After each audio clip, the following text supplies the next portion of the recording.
இறை வார்த்தை யோவான் நற்செய்தி அதிகாரம் 20 இறைவசனங்கள் 1 மற்றும் 11 முதல் 18 முடிய. வாரத்தின் முதல் நாளன்று விடியற் காலையில் இருள் நீங்கும் முன்பே மகதலா மரியா கல்லறைக்கு சென்றார். கல்லறை வாயிலில் இருந்த கல் அகற்றப்பட்டிருப்பதை கண்டார்.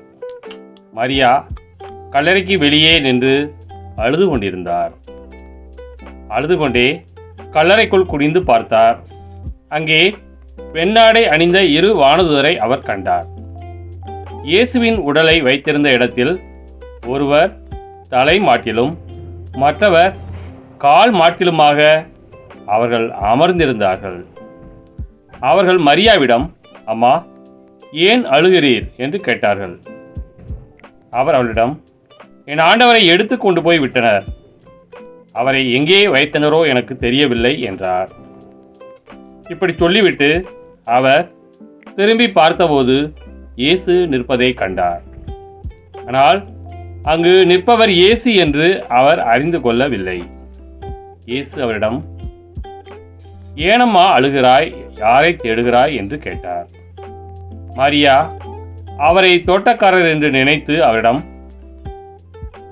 ஐயா, நீர் அவரை தூக்கி கொண்டு போயிருந்தால் எங்கே வைத்தீர் என சொல்லும், நான் அவரை எடுத்துச் செல்வேன் என்றார். இயேசு அவரிடம், மரியா என்றார். மரியா திரும்பி பார்த்து ரபூனி என்றார். இந்த எபிரேய சொல்லுக்கு போதகரே என்பது பொருள். இயேசு அவரிடம், என்னை இப்படி பற்றி கொள்ளாதே, நான் என் தந்தையிடம் இன்னும் செல்லவில்லை.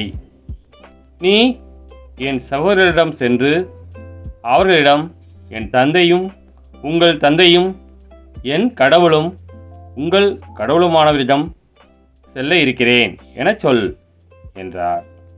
மகதலா மரியா சீடரிடம் சென்று, நான் ஆண்டவரை கண்டேன் என்றார். தம்மிடம் இயேசு கூறியவற்றையும் அவரிடம் சொன்னார்.